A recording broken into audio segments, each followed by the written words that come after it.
Hi, I'm Amy Penn, and welcome to the PubMed Literature Search presentation. Today I'll review how to save your search references on PubMed for later use. Saving your search references using PubMed's Clipboard.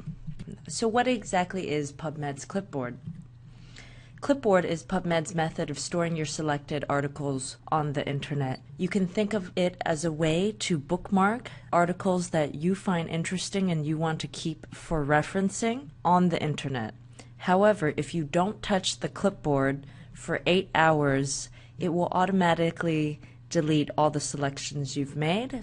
If you want to keep the selected articles, you must update it within 8 hours or save it within 8 hours. It allows you to save references later onto your computer to cite references on your manuscript or paper. So let's have some practice in finding some articles and saving them as though we wanted to keep them as references for our future manuscript. We're here again at PubMed. For example, pretend we had read the abstracts for all of the articles and we only find the first 3 interesting. So what you can do is click on the box next to the article, you tick it, and it says selected 1 because we've selected 1 article. Pretend we're only interested in the first 3. I've clicked on all 3 and it says selected are 3. Afterward, this is how we store selected articles onto the clipboard. We go to the Send To link and then we click on Clipboard and it says add 3 items, which we have. Let's check. We want all these 3 articles and we click Add to Clipboard. Afterwards, you'll see a confirmation next to a check mark that says 3 items were added to the clipboard, which is true. For example, say this is all we wanted to import onto our own computers for later reference on our own laptops. We need to click on the clipboard to bring it as a file saved into our own laptops. The clipboard shows that the number 3 because we have 3 items here. You can, if you want, remove the items by clicking on Remove All Items. Or, for example, if you're not interested in one of the items or 2 of the items, you can tick on these 2 and then click on Remove Selected Items, the selected items being 2 items.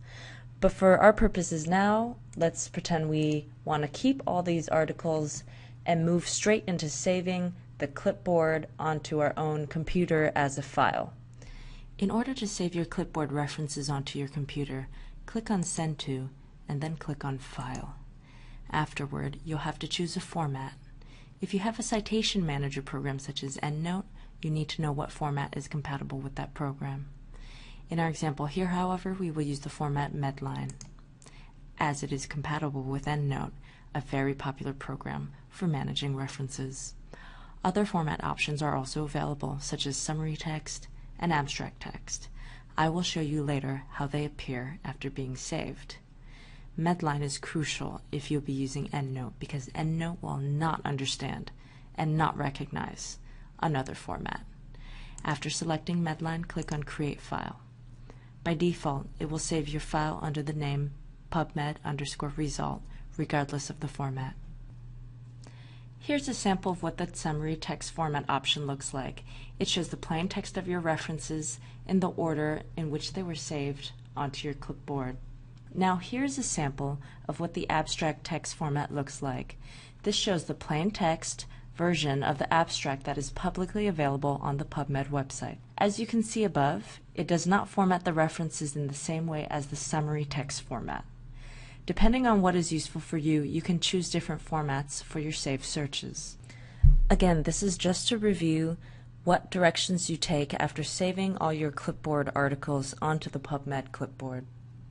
First, you click on the clipboard page, after which you make sure you have all the articles that you're interested in for now on your clipboard. Then click on Send To in the upper right hand corner and select File, after which you will choose the format called Medline. This is very important again. Choose Medline, not anything else for EndNote. After that, you click Create File to save it.